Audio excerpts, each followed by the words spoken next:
Hello, everyone, and welcome to the Circle of the World podcast, where we discuss Joe Abercrombie's First Law series. I am one of your hosts, Lord Chamberlain Jeffrey, and here are my co-hosts, Archlector George, and Harrison, the Adeptus Historical. This is a special episode as it marks our 1-year anniversary from when we published our very first episode. So we're going to talk about what we have planned for the future, the current fighter bracket that's on the subreddit, and of course, the apparent latest news of a First Law movie. Bum, bum, bum! Let's get started. As usual, got to thank you all for your support, especially now considering this episode, this special episode, for all your support, hanging in there with us, being loyal listeners, and just reminding you all, if you haven't already, for God's sake, follow us on social media.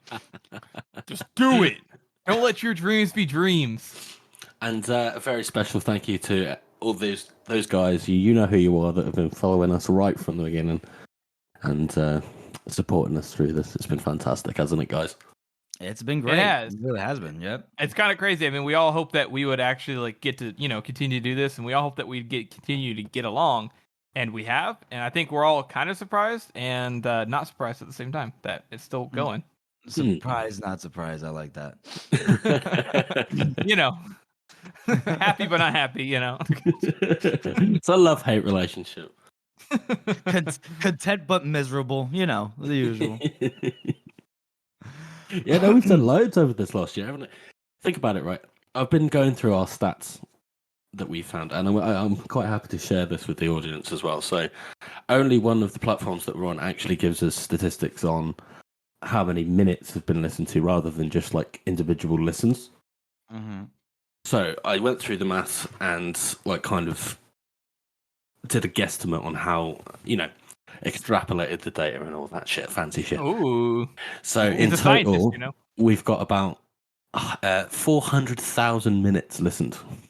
Holy shit! Really? That sounds like a lot of minutes. That's a lot of minutes. You guys have been listening to our voices that much? Yeah. So doing the maths on that basically means that someone for every hour of the last year, at least 3 people have been listening. Wait, what? So for every hour over the last year, at least 2 people have been listening. Whoa, that's crazy. Wait. And that's from the actual data. Wait, you're saying every hour in a day? Is that what So you're saying? every conceivable moment this entire last year, at least 2 people have been listening the whole time. God damn. Which is more than I could have ever conceived. So thank you so much, guys. Yeah, that's really cool. It's really nice to know that we've said it before, we'd be doing this probably even if we didn't have as many people listening, but it really does make a difference whenever you know that people like what you have to say, or at least they find it entertaining. Yeah, if maybe they don't agree, but okay. Wow. Thank you for the stats. That's a lot of minutes. That's a lot of minutes. God damn. I'm still kind of reeling from that. Jesus. That's a lot. All right. All right. So I thought I'd share that live so that I get your honest reactions there. Yeah. Thanks. I'm in awe. In awe. The precision. Our fan base is like a pillar of steel. Our pillar of steel. Oh, that's great. You're our man, listener. You're You're my man. Go on, Harrison. You know you want to. You're my man, Captain Luther. Go on, Harrison. You know you want to. You're so funny. Love it. All right, so let's move on to our first segment for this episode, and it'll talk about plans for the future. Who wants to lead off on this one? Well, I think Harrison's got the most in the works at the moment. Yeah, Harrison, talk about what you got planned. We'll talk about it a little bit. Go ahead. First off, thank you for people who like the Great Northern War series. because it does take me a lot of time since I'm having to learn everything from scratch. So I appreciate your patience on it. But I do plan on finishing that series for sure. And then my next project, maybe I'll do it in between. It's going to be a complete timeline for the First Law, which is going to be a large project. But also, thankfully, the First Law isn't like extremely dense in history, and some of it's not even like you don't even know if it's actually fact. So it shouldn't be that bad, I don't think. So that's my next project after that. And then I really I want us all to probably try to cover, if this movie thing is working out. Even if not, I think we should cover more of the news side, things happening inside the community a bit more. We kind of mention some things every now and then, and obviously it's been a little bit slower since Wisdom of Crowds died down. But I think that would be a good way to help people who are just listening to the podcast to kind of know what else is going on. I think that'd be a fun thing to add to our segments or our YouTube channel. Okay, nice. I like that, Harrison. I like that. George? Well, as you know, Jeff, I'm not very good when it comes to keeping up with the website. Yeah. So, over the next month or two, I am going to be working on making that more mobile friendly, because I've heard from a few people that several of the pages simply do not work on phones. So, yeah, I'm going to be sorting that. And again, like Harrison, it takes a long time because I am learning this all from scratch. Like, I knew nothing about web development or anything like that this time last year. And this was basically the option, wasn't it? We basically pay a social media guy to make us a website for like $200, $300, or I just do it myself. And we're all stingy, aren't we, fellas? So, yeah, for the time being. We'll call it the website. We'll act like Baez at the end of Last Argument of Kings. We're going to build it up better than ever before. The Lord's round will be twice as big.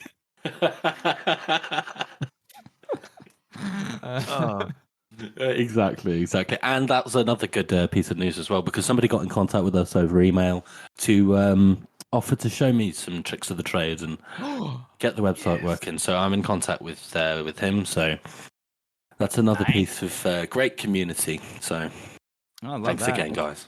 And I also have a few more stupid fucking theory videos coming through where you guys are gonna disagree with me again. So I can't wait. Can't wait. Do you want to give us a little, like, a little hint, a little, a little morsel? Well, I've got a little bit about Chronic Fail and the Long Eye thing. Yes, okay. I think I agree with you on that one, to be honest. And I'm going to have a very controversial one, which is, I'm just going to tell you, it's called Khalul is actually the good guy. I wonder how you're going to swing that in the face of all. Well, that's the maximum tinfoil, so.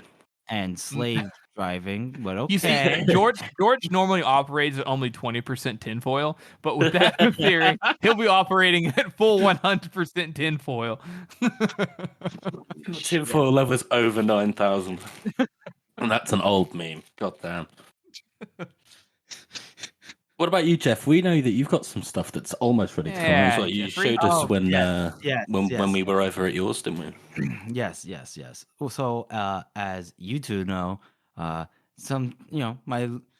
personal life has been through some turmoil lately. Hopefully, by the end of this month, the end of June, things will have completely settled in terms of living situation, work, just general day-to-day scheduling should be freed up. So I will be getting back to the audience chamber. Yeah. I do have a couple the videos that have been that not been released yet. It's just because, and the only reason that I haven't released it is because I have to do the captioning. I believe in closed captioning, so it just takes a long time to do that shit. So, well, I'll be getting back on the audience chamber. Maybe do some more analyses videos, obviously, and we talked about doing documentary style, maybe mockumentary style, like, because you always got to have a comedic tone to the First Law. Yes. Unless you're doing one of my videos where I'm like dead serious. This is my life, don't make fun of me. That's all good. It's all good. And I would like to get back onto the social media side of things, at least in some of the platforms and ramping up the engagement there. So those are my plans for the future. Yeah, I think I'm good there. That's great. I like it. And I think the most important thing is that we continue to interact with this great community of First Law fans. Absolutely. And again, I'm going to put it out there again because we did have one person who came back and wanted to join our little Discord for the podcast. So again, if anybody's interested, just send us a message on Reddit or on Instagram or whatever, and we'll have a little chat. Yeah, it's kind of taking on a beast of its own, isn't it now, guys? in a beautiful way. Out of our control. Yeah, I don't even know what's going on in there now at this point. I was like, what the fuck? I know, but it's nice though, because anytime you want to pop in there, like it's always something that is you can always get a smile out of it. So thank you to our friends inside of our Peoples of the Circle of the World Discord. Mm-hmm. Okay. Yeah, thank you all. Thank you all. You know who you are. Let's move on to our next segment, which is Best Meme of the Week. Georgie boy, take it away. So, as everybody knows, there has been a couple of announcements about film Best Served Cold, and this is the Charlie Day from It's Always Sunny in Philadelphia going on a conspiracy theory fucking rampage, and it's the First Law sub vomiting fan casting all over the place once again, which is from our friend the Bloody Niner, I think. Oh, is it? Yes, it is. Well done, Bloody Niner. Yeah. Let me double check that because I got that wrong once before. No, it's definitely him. No, yes. It is him. I saw it earlier. It is him. So yeah, thank you very much for that because it's absolutely true. If you go on the First Law subreddit right now, the mods are busy. You said the mods are busy. The mods are busy removing posts every 30 seconds, like everywhere. I think Graham McTavish should play Bias. Yeah, like we've never fucking heard that before. Come on, man. Oh shit, that's so funny. They're not even getting paid for this. The people, the mods are like fucking sweating their balls off. Those poor guys, they're like, oh, we got first we have the AI art. Now we have this fucking fan cast. Oh, and I know one of the mods, if I'm not mistaken, I think it's like Serp, X Serp, whatever. And she's cool, and I feel bad for her. Just constantly deleting shit. Oh, keep up the good work. The valiant crew of First Law moderators on the subreddit. And House of the Meme Maker, of course. And House of the Meme Maker, of course. We can't forget Lest we forget. All right, so let's move on to our next segment in this one, and we'll call it our community interaction segment, but we're talking about the fighter bracket, right, Harrison? Yeah, we're talking about the fighter bracket. Okay, do you want to send me? Can you send me a link to that again? Just so I can I'll see if I can find the original. Cool. Did it get updated or no? It's been going one day. Yeah, it does seem like that. Yeah, it does seem like what he's doing is that he's going to update it. This is actually smart. He's going to update it whenever the first bracket gets done. So the first group of fighters have not been completed yet. But I wanted to talk about some of the winners and the losers so far. Okay. As we go through. Okay. Where is the original thread? Oh, that's cool. Sorry, I gotta go back to his username and then go to his original post. We can cut this out if you need. Yeah, sure. You guys, okay, point Harrison.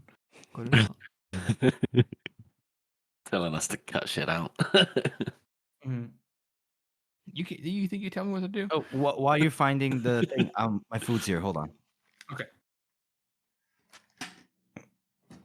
Good time. George, how's your week been, man? Stressful. Oh, I'm sorry to hear that. My job shits. I fucking hate it. Yeah, it's just been fucking. Why? It's been people. This new place, like, there's only one of the people left from the old crew that I used to work with, and the rest of them are all fucking childish pricks, and I don't really like them very much. So It's not a good environment for me right now. Sorry, man. You should just Yeah, it's fine. just beat them up, put them in their place. Yeah, I'm trying. Are you? What is it? You have to like people at my work. I have to be the aggressor, or I have to give them no room at all, and it's really exhausting because of that. Is that what yours is like, or is it just like annoying? They're just annoying. They're just childish, and they do shit that people used to do back in like school, and they think it's funny, and it's like it's not funny. You're just a cunt. You know what I mean? You know what? Yeah. Like there's a guy, and he's a year older than me. Still lives with his parents. It's basically just lazes around all fucking day. Does minimal work that you can teach a monkey to do, and he just sits there and he like throws screws and shit at me when I'm working, and I'm like, "Are you like 5 years old? Did somebody drop you on your head when you were a child? Like, are you actually retarded? Just understand why you like this?" Yeah, that's pretty stupid. That is definitely childish. I don't know why. I even said to him at one point, it's like, you're only in this job because the boss likes you and he thinks you're funny. You're basically a clown. Which is in diplomatic style, probably not the best thing I could have said. Probably should have just kept my mouth shut, but you know. I know what you're saying. Well, you reached your breaking point, right? Like, there's a guy at work who accuses me of who are you nepotism. calling retarded? Harrison. Fucker at work. Oh, damn. It's just a fucking dude at work that I fucking hate. Oh, okay. I was like, damn, who's pissed off George? I just walked away. There's a guy at my work who he always accuses me of nepotism since my father-in-law is the boss, and he will just go full on blowing oh, it's in blah blah blah blah blah blah. It was go on and on. So this time I set it up for him. I said, "Oh man, my powers of nepotism aren't working. If only I could just make more money by using my powers of nepotism." He was like, was he tight? Yeah, he was he was pretty tight. But so he's like, "Hey, is there any way I can is there anybody who's available in your family for me to get with? That way I can start making real money too." And I said, "I don't think anybody in my family wants to marry down." Damn. You boys are coming with the heat today. Good lord. That's brilliant. Well, that's fucking rude, man. What a dude. What a dude. So listen, I'm going to be eating. I will mute until you guys prompt me to talk, okay? Sure. Yeah, no worries. I'll just kind of go down it and talk about what. So tell us who the winners are. Before I start eating, let me click. Okay, so you just sent the picture. Okay, there's no but he didn't update it yet, like you said, right? He hasn't updated the full thing. No, that's just the original one. That way you can see kind of what's going down. Okay. So the bracket, the fighters bracket. Here are the rules for those who don't know. I'm sure many of you have already looked at the rules and you're like, "Oh, please don't say them. I already read through them." But there are 6 rules. Fighters will fight at their respective prime. Fighters don't have preparation time. Fighters will fight on even terrain without obstacles. Fighters will start within 5 meters or 16 feet apart from each other. Fighters can fight with all weapons they use in their books, at the same time. I would assume not. They get to pick their weapon, maybe. Fighters fight until death. That's that. And let's see, one more thing here.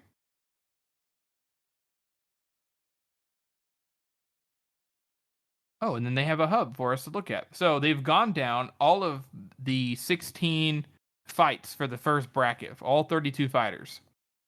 So we're going to kind of just run through them and see where it's at. So Colin West versus Stour Nightfall, we all voted, well, not all, but we talked about Stour this time. But I think people are going to say Colin. Let's go to it and find out. People have spoken.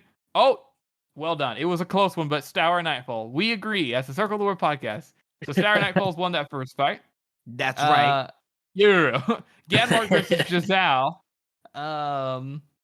It's going to be Ganmark, hopefully. Yeah, it's got to be Ganmark, right? It is Ganmark. Giselle won 77 votes out of that, though. That's wild. That is wild.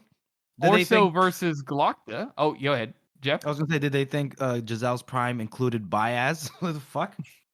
Like naturally answers. I mean, Giselle actually said, like, even Glockta says he's got a lot of potential and that he's actually a good swordsman. He just isn't as good as he thinks he is. Yeah.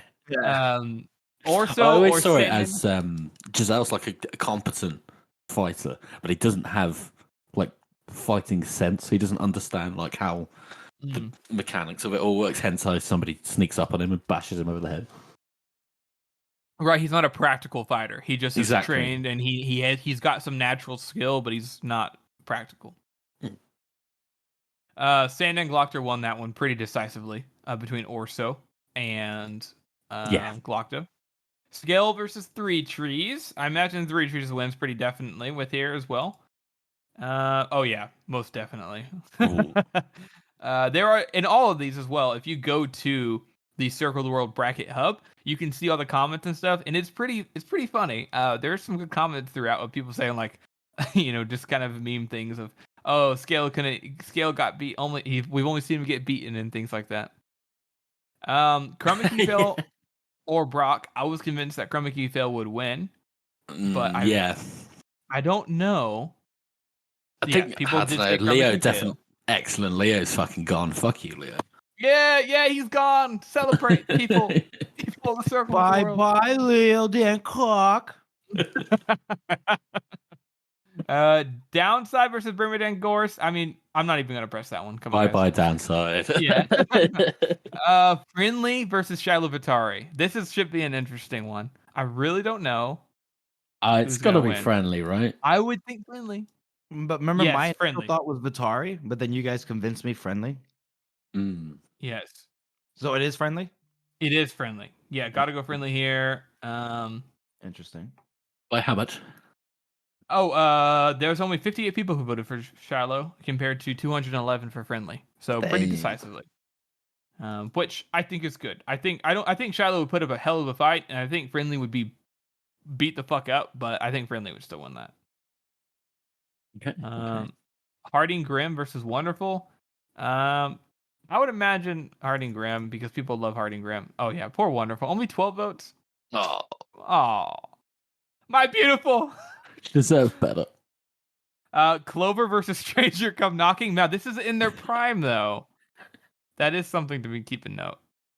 We know what Stranger Come Fucking. But I know what Clover's like. He'll find something like he'll point at the ground, go, "Oh my god, what's that?" And he'll look and stab him. It's not something stupid like that. This is actually, if you think about it, it's in their prime. It's Jonas Steetfield. Right, okay. Leader of the Dozen. And he I like that. He's like, trees try to have an open mind and participate in discussions if possible. Jonas Clover, once known as Jonas Steetfield, leader of a dozen. But I think because of that, though, I think there is a chance that Jonas could win. Because he has 127 votes versus Stranger Come Knocking at 313. So I think that's fair. He's a chance, but I think, Stranger Come Fucking would win. Yeah. Frost versus Nikomo Casca. I think we decided on Casca. Yeah, because fucking Frost gets murdered by Glockta as a cripple. So it's got to be, right? Yes, Nikomo Casca with about 120 point mark, 140 point margin there. Damn. Glamour Golden versus Eternity Fail. I didn't hear what you said. You broke up loads there, Bob. Sorry, Glamour Golden versus Eternity Fail. Okay.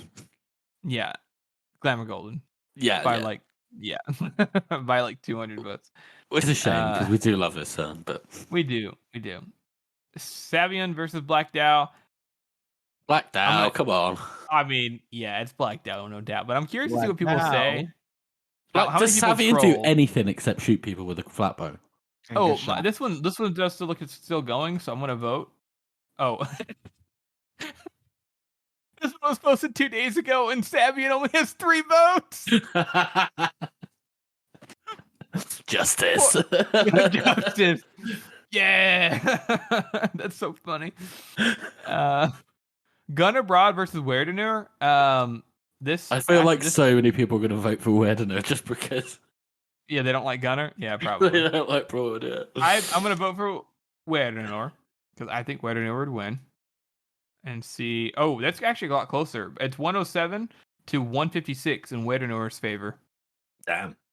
So I think that's okay. And this person here at the very top comment, I think we do this is fair. People may be forgetting that Broad was awarded 5 times for being the first up the ladders during the sieges in Warsteria and surviving each time. He may not be an expert in some fighting style or a leader of his people, but he is a monster. Yeah. That's fair. I do forget that he did go up the ladders 5 fucking times and like had no issue. He was totally fine. Yeah, and considering the context in the way that this ladder attacks are kind of described in Best Served Cold from Koska's point of view, like that's actually pretty fucking terrifying. Yeah, yeah, I think so. We have Tolderu versus General Jalenhorn. Is that his prime? I mean, that's the most he ever shined. Now, what we're gonna see here, and this is gonna be a weird one, I think, because the people are gonna keep pointing out how he beat Black Dad to his knees in the middle of a battle, which, like you said, Jeff, yeah, he was going ballistic, and Black Dad was part caught off guard. I was like, holy shit, we only got to see the last little part of that. We don't know what else happened, but I'm gonna vote Tolderu. Okay, that's a relief. 354 people have voted for Tolderu. 8 people have voted for Jalenhorn. He's just a dude. Jalenhorn's just a guy. It's just like yeah, you love to see a it. giant with a 5-foot sword, or just a guy. Just a guy. Dogman versus Cold Shivers. We know how much the community loves Cold Shivers in a fight or otherwise. There's no doubt in my mind that they're gonna say Cold Shivers. Oh yeah. Yeah. Poor Dogman. Only 11. God Yeah. damn. And finally, the most probably heated one, just due to the nature of these two characters and how they are in the world. I have a feeling that it's Weir and Ably versus Monza, and I have a feeling that people are going to vote for Weirin extremely, and I feel like Monza should get a few more votes, but probably not. It's going to be at least 4-1, I reckon. Yeah, it's going to be Weir and Ably. Oh yeah, 355 of Weir and Ably to Monza's 20. Monza in her down. I will say the thing about this is that Monza in her prime is possibly one of the best swordsmen in the Circle of the World, but in terms of swordsmanship, because everyone is like, oh my god, she was a master. She's like, oh my god, I was so good. And then Costco's like, yeah, she was pretty fucking fire. But we don't have any feats, so it's kind of difficult to tell. Yeah, I don't know about her being like one of the best swordsmen, but obviously general, yeah. Yeah. But I don't know about swordsman. I don't remember. Yeah, but we only know that she used to be Costco. That's pretty much the only thing we know about. Yeah, that's true. That's true. And don't forget, she was beating Costco when Costco was like on the downward path, drinking and everything. Oh yeah, he was off his prime, but she and definitely. It doesn't help that Weir and Ably is a cartoon character. Yeah, Weir and Ably is a cartoon. That's so true. It's like they're not even in the same universe, Monza's like this person who's worked her way up, and she's good with the sword, but you never know what's going to happen in a fight. We're in a Blythe's like, I make the cheese trap. I swing a sword. I go vroom vroom. I don't wear shirts. Shirts are for pussies. Like, what the fuck? Exactly. But I think that's totally fair. Weirin would definitely win a fight. Yeah. Yeah. So I think, judging by, so this was 7 days ago, so let me check real quick here. I like the way they're doing this, but also because of the nature of Reddit, it's sometimes hard to tell where everything is at. It looks like he posted a whole bunch of them all at the same time. Mm-hmm. So, oh yeah, he posted them staggered. That's so interesting. I'm not sure how he posted this. But I like what he's doing here. So if you guys are interested in seeing the bracket and seeing it progress, I'm pretty sure by next week they'll have the winners, and I've already started the next group. So we'll cover who we think is going to win, and then we'll see who people think is going to win. And this time was pretty easy. It seems like everybody pretty much agreed. So, do we want to thank talk you. about who we think is going to win the next round? We can, or we can save it for next time. Okay. I reckon it'll work out better that way. We do it that way. Okay. Okay, Jeffrey, Alrighty. back to you. What? Are we doing a character spot? Now, fuck that shit. No. No. The character spot is Jeffrey. Yay. Yay! He sounds so thrilled. Excuse me. Sorry. Oh boy. Yay! Alrighty.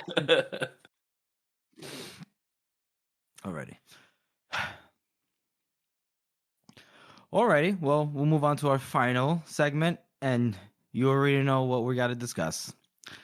Apparently, the news has come out that Joe Abercrombie is working with Tim Miller, who I guess is best known for directing the first Deadpool movie, or maybe the first two, both of them, or just the first one, to bring to film Best Served Cold, with Rebecca Ferguson in the lead as Manscaro Mercato. What are your guys' thoughts on this? Like, how do we even want to? Well, this cover is the this? news we've been waiting for fucking forever. I remember the first time Generations. I finished the trilogy probably about 12, 15 years ago. And I was like, where's the film coming out? And it's been teased ever since. We know that Joe's a big film fan, and we know that he's been involved more in writing screenplays and things like that, especially in Love, Death and Robots, which is actually also a brainchild of Tim Miller. So that kind of makes sense where this connections come from. Yeah, he says in the Twitter post that Joe made when people are like, "Oh my god, is this real?" He was like, "It is, but don't keep your hopes up." He said that him and Tim Miller have been they've had this in the works, which means either they've been discussing it or actually planning it for 10 years, which is an extremely long time. And I think it's an extremely good sign of their passion for it, of their teamwork. If everything works out. Mm-hmm. Yeah, and this is it, isn't it, right? Films get further along in the development process and still come out. You know what I mean? Being in talks, being in pre-production, our film could be half filmed and they can just decide, nah, it's not worth it anymore. So we shouldn't get our hopes up too much, like you said. Mm-hmm. However, Joe, it's so fucking exciting. Yeah. I understand there are a lot of people are hesitant because of the way so many books and things have been treated in the past and stuff like that. But I will say though, there have been, if anything, any film brings more attention to a book series than any other thing could. So Right. if all else fails, even if for some reason the movie is utter dog shit, it will still bring people to go, oh, really? Well, let me check this out. And then they'll see how amazing it actually is. So even if it doesn't work out, there is still a positive side. Yeah. Let's talk about the decision to have it be Best Served Cold to be the first screen adaptation. So I think it's interesting because I think we've talked about this before. The Best Served Cold is probably the best book. The book that's Standalone. best suited to be adapted for beginners, right? I think it's a smart decision because it gets people involved in the universe, and they don't have to say if they made Blade itself or even A Little Hatred, and then people didn't like it, nobody went to see it, and it kind of bombed. When you left with the first film in the trilogy, and that's it. Yeah. So I understand why they're starting with this, with Best Served Cold. I get it. I understand it. I just like on two fronts. By the way, I have no professional experience in film, so my opinion is nothing. But Oh, yeah, no, I don't think any of us have any experience, but Right.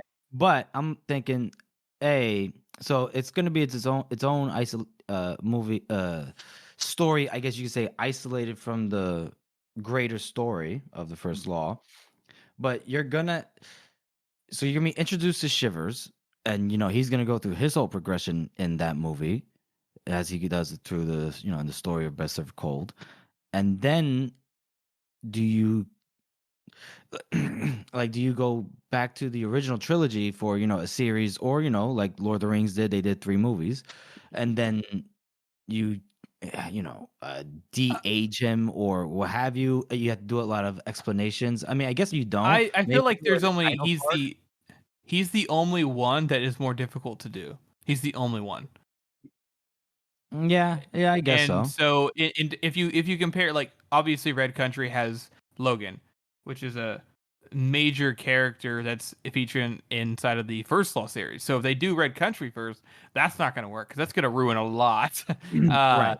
If they can't do the hero. heroes, it's way too connected to both trilogies and the outcomes of both. So Right. that leaves them with Best Served Cold, where the only concern that they have is Shivers, because even people like obviously Shiloh, she's such like a sporadic, and I don't want to say the way her character is, you can throw in anywhere and it'll still work. She's already mysterious and Best for Cold, like, oh yeah, I used to do other things. Like that's all you need to know. Like it'll be fine if we find out that she was working with Galacta before, Mm-hmm. Yeah. And even with Shivers, I think it would work okay, because you would watch if they do make the First Law movies, they just grab either a younger actor or use de-aging technology, because that's come a long ways, and we'd be like, oh my god, is that Shivers? Is this what he used to be like? It'd be like kind of like, oh, this is how he got there, and he's only going to be inside of Before They're Hanged a little bit, and then a little bit inside Last Argument of Kings. Neither one of them. True. He's like a main character. So Yeah, no, he's a supporting cat. You're right. And I think the what's the time jump from Last Argument of Kings to Best Served Cold? Like 2 years, 5 years? yeah, something? I think it's 3 years. 3 years. Okay. I think. Yeah. Okay. I mean, but like, all right. It's like you do Best Served Cold, fine, but then you got to do the original trilogy. I think that they're gonna do Best of Cold, and if it works out, then that's when they'll do. That's what I think. Or they'll jump over to A Little Hatred, which hopefully not. I'll be okay with that, but it's definitely. It seems like the Age of Madness trilogy, especially with how Joe writes, would fit really, really neatly into that box. But I'd rather build up to that than to jump right into it. Yeah, build up to it. And it's I don't know what you think, but it's funny enough that, like, okay, Best Served Cold, just because of the pacing, the action, and the comedy and everything, and it, really, like you guys said, prime candidate to be, adapted to the screen. I would have had it as like a miniseries, 8-episode miniseries. Each episode is a target. I agree. I think that would be cool too. Yeah, but so it's interesting they went the cinema, like the movie route with this one. it's a possibility too that this movie, depending on how it does, it could, instead of making the other stuff movies, it could turn other things into a series. And Best Served Cold, like it is actually for readers, it could be like a gateway movie that leads you into like these really good TV series that are connected. Just a possibility. Mm-hmm. I mean, there isn't. I don't think there's any particular reason why you have to do it in order. Yeah, I don't think.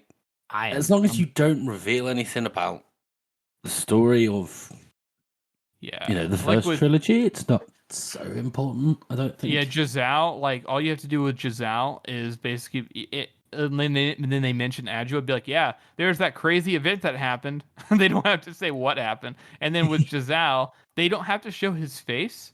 They could just say, oh, the King of the Union. And you could be like, who is that? You're like, why are they not showing him? It must be important. But you don't know who it is. So it's difficult to say. True. I also think that a lot of conversations just become a lot more funny as well. Like Shiver's conversation with Morvia about magic.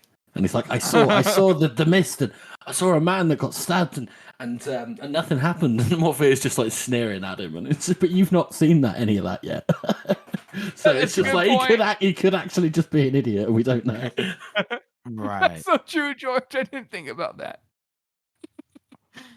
I do worry about like at the end of Breath of Cold, obviously the whole Yoru Monza interaction. That's going to be a reveal that Baez is, Not Ooh. necessarily. They never the villain. mentioned Baez. They don't have to I even guess- mention. He doesn't have to. They can just cut some parts out where he says "my master," and he can just be like this mysterious guy. And then whenever we see him again, we're like, "Oh, is that the same guy?" You're like, "Who threatened Monza?" And you're like, the audience is like, that's kind of weird. What is he doing here? Is this before?" Like they're like, "What is going on?" They don't have to say who he represents. He can just say, "Oh, I represent a group of people who might be like an Avengers Endgame scene, like an after credit scene." Oh God, no, not after credits scene. I'm just fucking around. But they don't We're have to gonna have a team mention. together. They don't have to. But it actually kind of would be funny to see that play out. It'd be like, "I'm putting together a team," and then Mons is like, "No, fuck you, bitch," and he's like, "Oh," and then just that's the end of it. Yeah. What do you guys think of Rebecca Ferguson as playing Monza? Oh, fantastic choice. Excellent. Yeah, she's a great I actress. think so too. I think she's gonna do really good at playing like cold scenes, but also like not losing that humanity that's still so core to Monza's character. Well, let's do like a little fun, like little fan casting thing real quick. Who do you guys got for Casca? Dude, I don't. There is a Oscar's dream the person. hardest one. Yeah, I know. Casca is difficult because he's so distinct inside the books. That no matter who they cast, unless they cast somebody like, everyone's gonna hate me for saying this. This isn't like my preferred casting actually, but I just think his character, based off of Pacey's interpretation of him, fits really well. Judging by he's played another character very similar, and that's Johnny Depp, and I think he could, and he would be good at it. But I know people don't like Johnny Depp. I'm just saying. I think judging by how he plays Jack Sparrow, that is a similar kind of character, and I think that somebody of that caliber would need to play Casca. I've got an interesting idea. Go ahead. If you don't mind me interrupting you, Jeff. Go ahead. Hugh Laurie. Hugh Laurie. Huh. Interesting. Okay. Because I think he's got the range, and he's funny as well. He is funny. He's got I think with enough makeup and making him look particularly disheveled, I think you could do that. I think that could work. Yeah. You know who I think? Yeah. You know who I think could bring the comedic aspect to it, but also those like very key humane moments that Casca sometimes has in Best of just age him up. Well, he's already old anyway. Fuck it. Christoph Waltz. Yeah. I get it with the mannerisms and I get that. I don't think he looks right, but I think you're absolutely right with them. Who knows what Casca looks like? We just know. I know. That's the thing. This is the problem with books, isn't it? Everybody has this interpretation in their head of what characters look like. Right. Especially with Joe not being as descriptive when it comes to things like, all right, we don't know many characters' hair color, for instance. It's just never mentioned because it's not important. So we're just kind of left to fill in the gap. So the only things we know about Casca is he's got a rash on his neck, and he's got he's going bald, and he's got liver spots. Like it's the only three things that we actually know about his appearance. Yeah. I mean, I decided to go, a little out there casting choice for Casca. I like it. I do like it. Jeff. At first, I was like, but looking at him, seeing what he's capable of. Yeah. Sorry, Harrison. What was that, Harrison? No, I was just agreeing with you. I think there's a chance. Yeah, I think that's a good possibility. What about Vitari? Vitari's really hard. Vitar, just fucking. Can we? What? I just want them to like. I want someone to keep her accent. I know people don't like it, but I want somebody to talk like that in a movie. Just like it'll throw so many people off. They're gonna be like, "What the fuck? What is going on?" And I do want her to have red hair too, because that is one of the things, few characters that are like she has red hair, so blatantly. Well, I mean, our good friend the Bloody Niner did have an idea of Karen Gillan. Yeah, he said that. That was him. Yeah, she could definitely do it. I think that would work. Who else? Yeah, because the way she acts as Nebula in the Marvel, I was like, okay, I can see it. Who else? I'm trying to think. I don't know.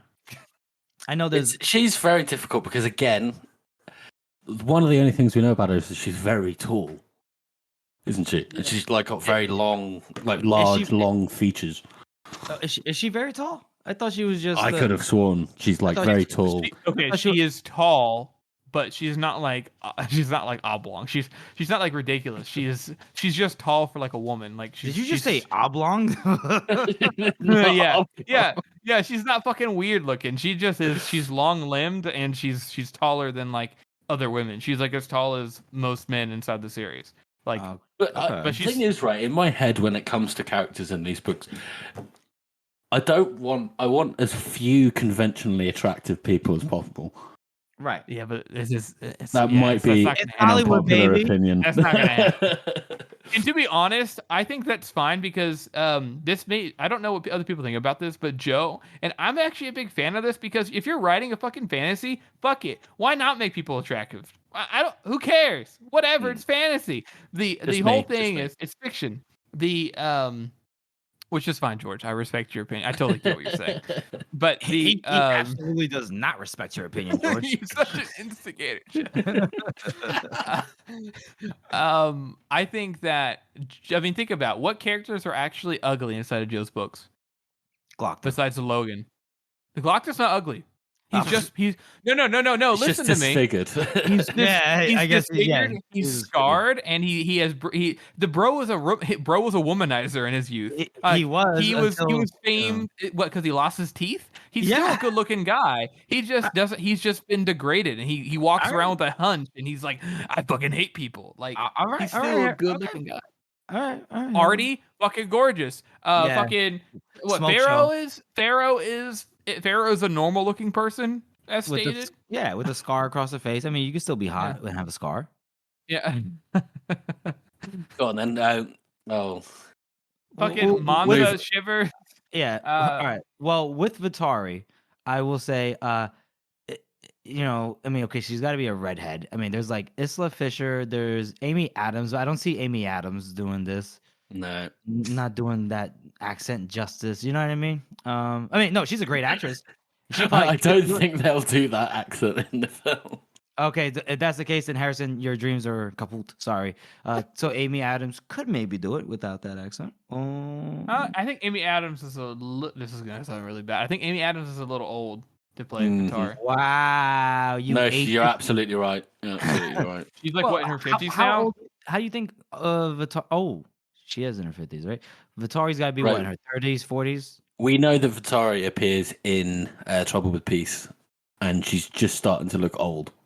Yeah, she's just now. She's like the same age. She's actually like the same age as like Gorse, like mid-20s, inside of the 20s. God damn, all right. In the first trilogy, she's definitely mid-20s. So like maybe just coming up to 30 in Best Served Cold. Yeah, I mean, think about her how old her kids are. Like they're not that old. Okay. But then that isn't necessarily a good indicator, but I don't know. But Monza's also like what? In her 30s, so it'll be fine. Amy Adams is fine. I just don't think I don't think that would work. I'm not a fan. Okay. All right. Well, I'm all tapped out on Vitari suggestions. So I'm just gonna point out as well, these just because Vitari is naturally a redhead doesn't mean that the actress has to be.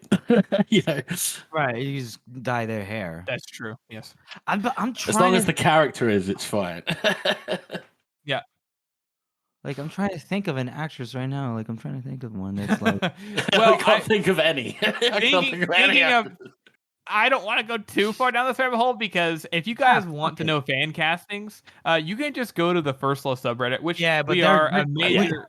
Dude, like we are a major supporter and we are a major contributor of this subreddit. But my God, Yeah, it's too People much over there. before this announcement even came out, people were already every single fucking week was like fan casting, and then to the point that the mod said we're just gonna make a mega thread. Okay, we get it. You guys want a movie, so we're gonna make a mega thread. As soon as that announcement was made, somebody instantly made a post and was like, "We're gonna help Joe cast."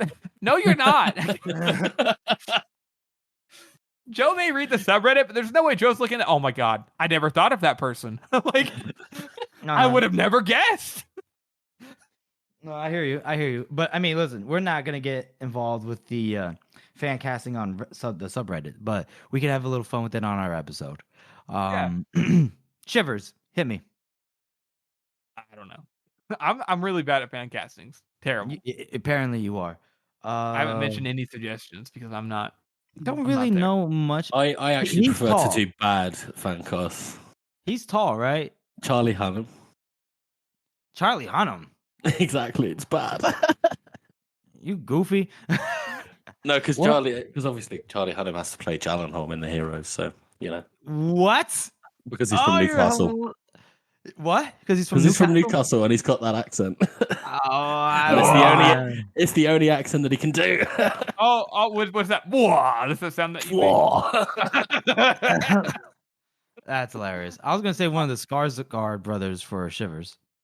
Ooh, which one? I mean, you can either go Bill or Alexander. No, Bill has his eyes are too descriptive, right? Like, yeah, and I would not be able to unsee Pennywise. Right. But you know, with seeing the Northman, that movie. Yeah, Alexander Skarsgård in the Northman, 100%. I see what you mean now. Yeah, he could be a good Shivers. Yeah, he's too old. We forget that Shivers is a young motherfucker. I think he doesn't early look 20s. too old. I reckon you could do enough job with makeup to make him look like he's in his 20s. That's fair. And you definitely could, but yeah, Shivers inside of the First Law series is like in his possible late teens. And because they're all like, man, you didn't hit puberty yet last time we saw you. And even if you say it's been 10 years and they saw him at the very start of all the wars, I mean, he's still got to be like what? I mean, at the oldest, he couldn't have been more than 10 because they said he was such a little guy, you know, like, I mean, it's true. Either way, by best served cold, he can't be older than 25. God damn. Isn't there like a really tall kid from that HBO show about the high schoolers that just have constant sex and stuff? Like Euphoria? Yeah, that one. Or Riverdale. Oh, that guy actually. That guy could actually. I hate to say it because he's a cunt inside of Euphoria, but yeah, he could. I think he could. If he grows his hair out. I don't know. I think it's interesting at the moment. Is he moody? Hi, hello. What? I said, is he moody? Yeah, he's moody. He's brooding. He's brooding. Yeah, why not him? Jacob Eldory. What? Elordy? That's a fucking fantasy name if I ever heard one. All right. Jacob Elordy. Cast him. Yeah, I think you're right. I think you could actually play him. That's a good suggestion, Jeff. George, what were you saying? Thank you, Harrison. No, it's all good. You sure? Continue. No, it's all right. It's all right. Oh, okay. I like that Jacob Elordy does look the part, like. Yeah, scar him up, take out his eye. Perfect. Morveer. Who are we going for Morveer? Stephen Pacey.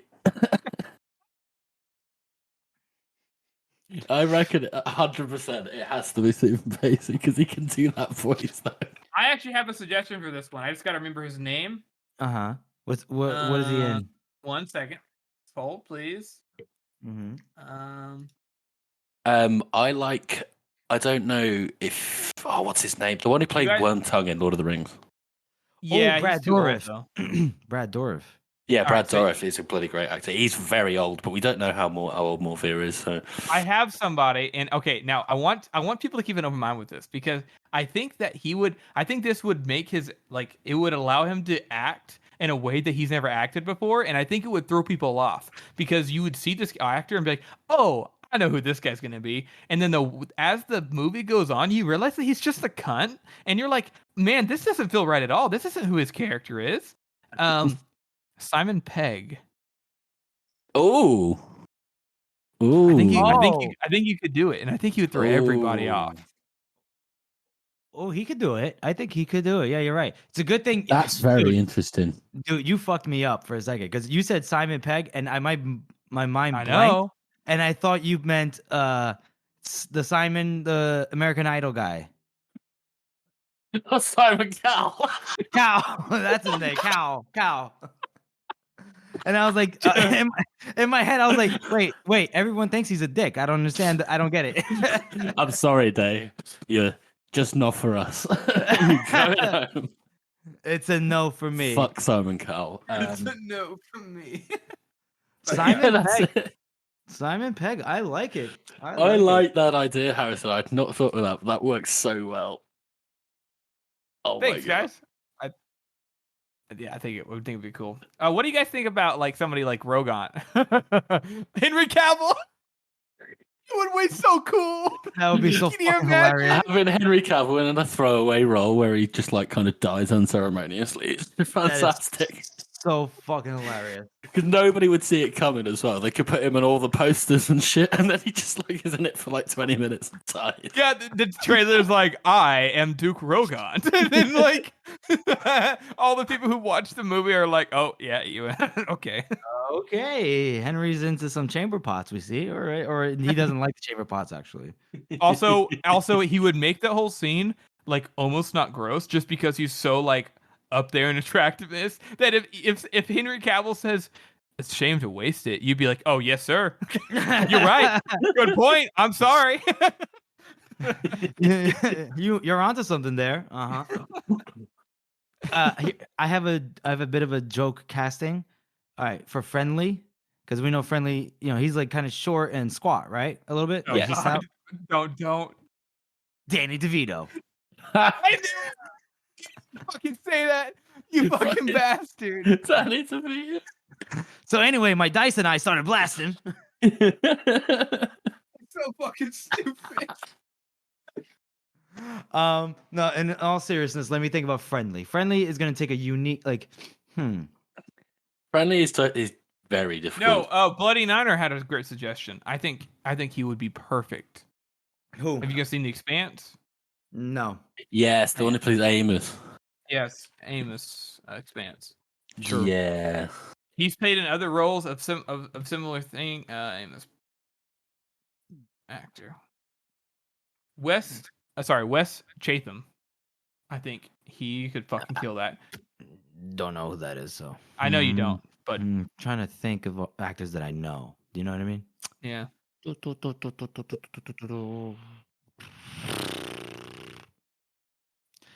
Friendly is older, right? He's the same age as like a lot of characters. I mean, he's probably at his oldest. He's mid-30s. He's probably around 30. Really? Yeah, he's never stated to be like, oh, he's a middle-aged man. Yeah. Like, I guess I don't know because we know he's out of prison, right? How long do you think a sentence for several murders is? No. He gives us a timeline. I calculated this once because Okay. he was like what? He was 10 or something like that. No, he was younger than that. He was 5 or something whenever he killed his first victim or something, and then he went to prison. And it was something ridiculous. He was he got done for stealing the first time, didn't he? Yeah, stealing, and then he went to prison, and then he got out, and then he went back to prison. But he gave numbers. Obviously, it's Friendly. I can't remember. Anyways, I realized that Friendly was in possibly. I think I even calculated he was in his late 20s because he is. I mean, you have to think he's slow. I mean, the way his brain works, if you think, oh man, he's got to be older, he's probably not. I mean, his brain is working the same way it did when he was younger. I've just thought of something that would be absolutely hilarious, but could you you imagine a young Jonah Hill? That's Friendly? Yeah. No, I can't. You might as well make it Michael Cera.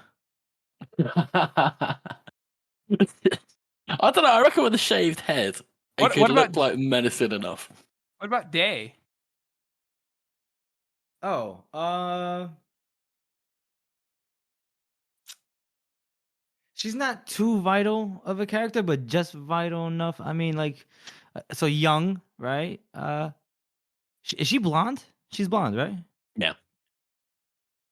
But with curls, with curly hair. Yep, that's correct.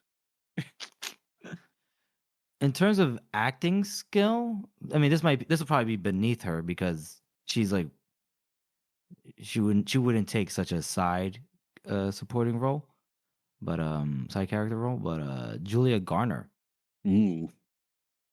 from Ozark, She might be a bit too old as well. she might be ageist again. Good lord. Oh, All right. sorry. It does bother me when somebody's like, "Yeah, I'm a young apprentice," and they're like this obviously the same age. It bothers me greatly. What if They're like older almost. I'm like, What about Saoirse Ronan?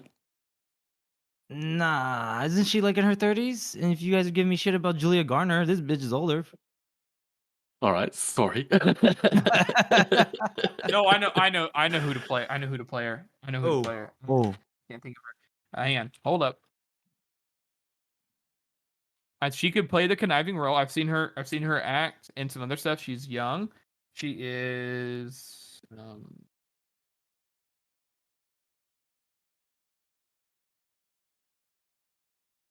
Hold up. And Gory Rice, and I'll paste the name so you guys can see it. what? Just she's young. She's not going to be as known to you. And Gory Rice, who the fuck? Listen, she was in Spider-Man. Oh yeah, She's I know young. her. Yeah, She can play like, oh, I'm just a cute little girl. Haha, I'm attractive and pretty. And then she can also be like, I fucking hate this old motherfucker. I can't wait to kill him. She could totally play that. Yeah, she could do it. Okay, all right, good one. Yeah, Nice one. She was in Spider-Man, and she was in some other roles too. But, okay, yeah. all right, good one. Who are we missing? I feel like we're missing somebody. Ishri. Ishri. Ooh.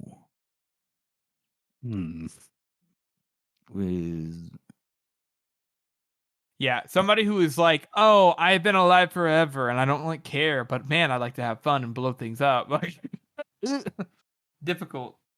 You know who could have fun with that role? Zoe Saldana. Yes, I think that would be perfect. She can have a lot of fun with that role. Especially because Ishri's just always sort of doing weird shit. Like she's always just like stretching and like doing like weird. I can imagine Zoe Saldana doing that and being funny. So. Yeah. I think she can kill it. Yeah, that's a good point actually.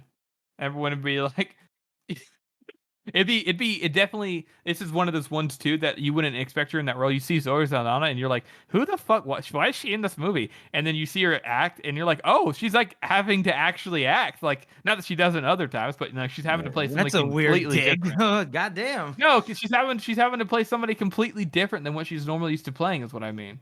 Oh, okay.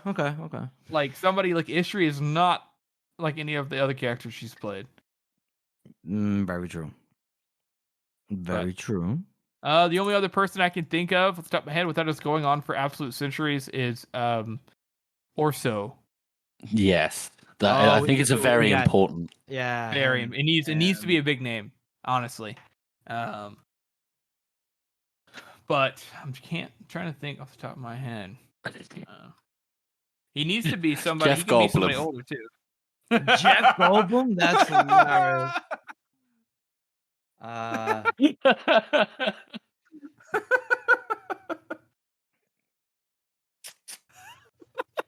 That's so fucking stupid, George. Holy shit, that's funny. We're talking about like a guy in his 50s, 60s, distinguished. Somebody who can see, somebody who can be distinguished. I think if it was 30 years younger, I'd say Anthony Hopkins. I don't think Anthony Hopkins is gravitas enough in terms of what? Like his. No. What are you talking about? Hang on, all right, this is your homeschool education popping out once again. Listen, no, I don't. I've used the wrong term. Okay, it's my homeschool education. I'm not using the right term. Orso is like very much like, ooh, look at me, I'm the fucking king, bitch. Like he's he's not. He can be subtle, but he's not really subtle at all. Like he lets other people do that subtlety. Like he's the man who's like, I am the figurehead. Yeah, he's not an idiot. He knows how to play the game, but like he's not like some mastermind. You're saying that he's very vain? Is that what you're trying to say? Yes, Orso is super vain. Yeah, I mean, any actor can pull off vanity. Yeah, it's like a requirement, isn't it? Yeah, it kind of is. I mean, I agree. 30 years younger, Anthony Hopkins probably could have done it. But honestly, he doesn't have the right look. Okay, here's my suggestion. Yeah, and it's maybe because I'm an absolute major fan of him, but he's a big enough name that it'd bring attention. Also, it would throw people off because you'd be like, "Ooh, look at this guy. He's always plays a nice guy," and he'd allow him to act his fucking ass off. Brendan Fraser, he's the right age. He's the right age. He's got the acting chops to do it. He gets to play a role where he gets to take center stage, but he also is. I feel like he's got that characteristic where it almost seems like he's missing something. Like he knows how to act like he's missing like a part of himself, which Orso definitely is. Brilliant. That's absolutely brilliant. That's a good one. That's a good one. Brendan Fraser. I want my boy to have a career, renaissance. So. Oh, there's more. There's a couple more that I wanted to think about. Ganmark. Oh shit. Brad Pitt. Nah. Just for a joke. Just for a joke. That would be hilarious if they just like put him in for a second. How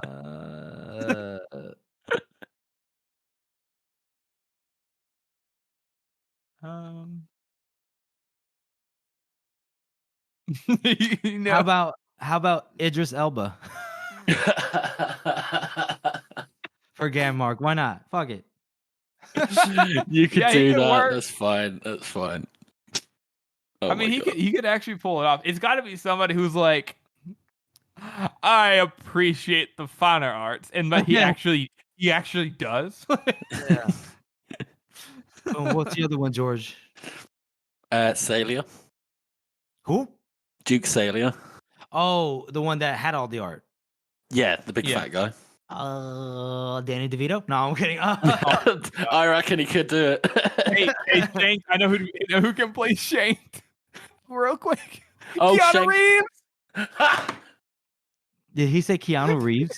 Keanu Reeves. He can play Shank. Holy fuck. I hate it, but it actually could work. That would actually work because Keanu Reeves, right, in his early career, he was a little bit wooden, and he got a bit of a reputation for being a bit too straight-faced. But now that he's older, the fact that he's like that just makes him look stoic. Yeah, I know. So I reckon that works so well because he's just like completely emotionless. He's just like, yeah, I'll do it. Yeah. He's like looking at a leg on the floor, and he's like, yeah, I could eat that. Yeah, I'm thinking liver and onions. Yeah. He's like, the people around him are like, oh, he doesn't have a weapon. I don't need a weapon. And he fucking just crashes all their skulls. It just turns into John Wick in The First Law, basically. That's what I mean. Exactly well, that right. because he is like John Wick. Yeah, I get it. Okay, all right. He introduces bullet time to fantasy. Cool. Holy shit! Yeah, the bullet time Matrix thing as well. Fucking hell. Yeah, they could slip a Matrix reference in there. Yeah, and then he's at the age too that if they want to use him inside of how he ages, they could put him inside of fucking little hatred for a scene or two, fucking de-age him a little bit or something. Who cares? Like whatever. Yeah. That is funny. That is so funny to me. Okay. Duke Salia, I was just. Yeah. John Goodman. Yeah, oh. I think you can't. I think you cannot not pick him. You know what I mean? Like yeah, 100%, 100% the guy. You know what? Here's the thing. John Goodman. First of all, he's such a good actor. He could probably pull it off. But when I read Salia, I'm thinking like preening kind of man. And to see John Goodman. It might. I reckon he could do it. I reckon he could do it. I mean, he might. He probably totally could. I'm just saying it might take me out. You know what I'm saying? Like, I could totally see him being like, "Oh, I the glories of the past and blah blah blah blah blah. And man, I was gonna save the day, but I didn't. I made a mistake. Like he just gets like Duke Salia. Oh, okay, All Duke Salia gets to do his whole scenes is just act his ass off and sell you on the fact that yeah, he's kind of a loser, kind of a failure. He's a fat ass, but at the same time, like he's still got like this pride in him, and he still goes down with the fight. And you're like, okay, yeah, let's go. I think you're right. I think John Goodman could pull it off. He could. Okay. All right. I mean, look, again, he's a great actor. I know what you're saying. John Goodman's a very more like a I am saying things importantly, kind of actor. Yeah, and even though John Goodman is obviously like overweight, he still has like there's like a brawniness to him. Yeah. Whereas with Salier, right? Salier. Yeah. Salier. I read like a softness to his character. Yeah. Okay. Yeah, that's true. That's a good point. But John Goodman also is getting up there, and he's not actually overweight anymore, probably because of his age. So. Oh, really? Okay. So, is there a backup? Do I have a backup for him? Oh my God! I just thought of this. This is totally random. You guys need to you should play Brother Longfoot. Who? Aziz Ansari. Oh my God. But he has to do it with an American accent. Are you guys there? Yeah. Oh, that's funny. Anyways, back to reality. I don't. Okay, it's so hard to say. There's a couple more things that I want to talk about when it comes to these films, and not necessarily like casting choices, but like how do we think this is going to go? Are we going to do like a Wes Anderson kind of style where every character just does the actor's accent? Or is it going to be like hyper focused with the world building and everything? Or it's interesting to see how this is going to play out. That is interesting. I have a feeling, judging by the kinds of characters that they're going to be playing, certain characters are going to have accents. Like, for example, Rebecca Ferguson is probably going to keep her English accent. The people of nobility, Rebecca because Ferguson's she's Swedish. Yeah, she's Swedish. Oh, I know, but inside like all the movies, they always. What I'm saying is, in all the movies, she mostly does an English accent. Yeah. She always does an English accent. That's what I mean. Oh, okay. And they'll probably let her keep her English accent.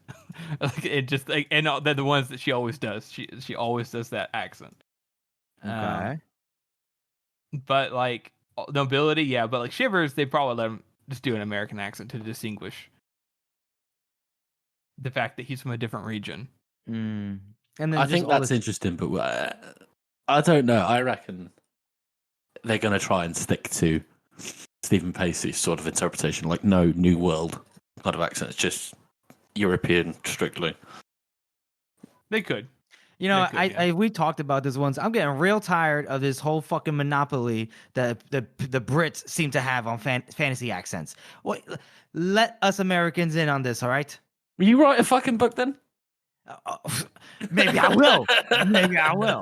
I think he just got roasted. I think that in terms of world building, though, I think it's going to be minimal. With such a diverse, set of characters. Oh yeah, but they all have very similar accents. Oh, so diverse. I think in terms of the world building, I think they're going to do this thing where each scene that they have stuff going on, it's going to be there, and they're going to do really well at setting it up. But I don't think, just like in the books, I don't think that they're going to.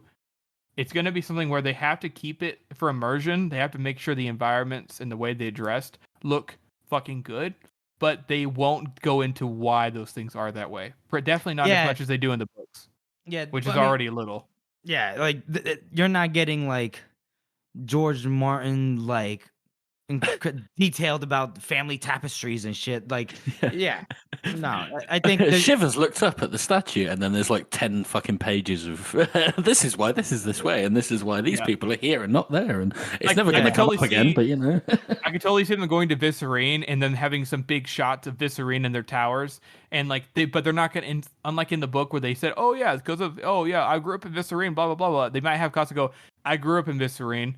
And we put those little things in the windows to keep us safe from the spirits or whatever. They might say that line, but that'll be it. Like they'll just show like the little ghosts and the spirits in the windows, and then it'll be like an Easter egg for us to go, Yeah. oh, did you know that spirit in the window there is actually because Viscerine possibly was, like it'll be an Easter egg. Yeah, I don't think. Yeah, the world building they're going to do just enough to, I guess you could say, keep the viewer immersed in the world. But it's going to be mostly about characterization and what's the the whole through line is a revenge plot. That's so Yeah. And I think the fact that they're switching from, the book to a film medium is going to be so interesting because Joe already has a very sort of laissez-faire kind of attitude when it comes to world building, and being able to do that purely through visual medium, I'm really excited to see what goes because we already know that Joe's written the scripts. Yep. yeah. So just that fact alone is enough to give me some hope Yeah. that they won't botch it.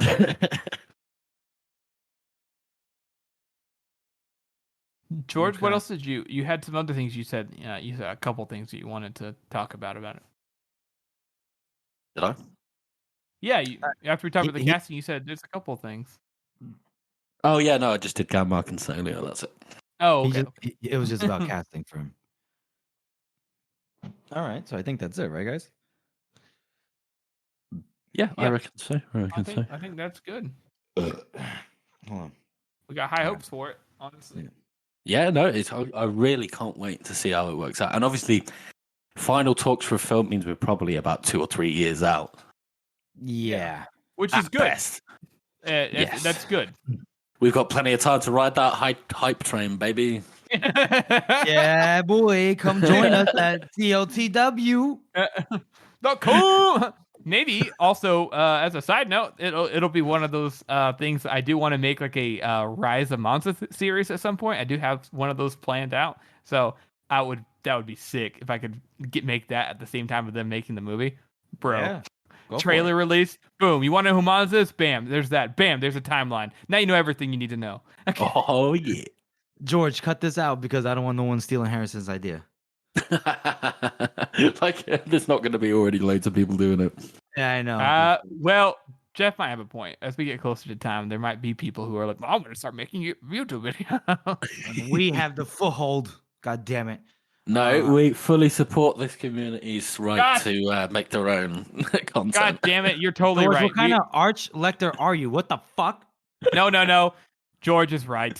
We'll have to cut this after part out. Just leave the normal part where we talk about it. Okay. This is getting really convoluted. This is really complicated. I'm about to fire the both of you. What is this shit? Don't cut this part out though, George. Oh God. All right. So I guess at some point I'll be like, all right. Well, that was a fun little discussion about the upcoming First Law movie, Best Served Cold, which I hope they keep the same title, by the way. So yeah, everybody, we obviously lied to you, and we did not cover the 2 chapters that we said we were going to cover. That's going to be next episode. All right. That's our show, everyone. We want to thank you all again for listening and supporting this podcast. As you all know, this is a passion project for the 3 of us, and your support really does mean a lot to us. Join us next week as we cover Fortunes of War and The Kingmaker again.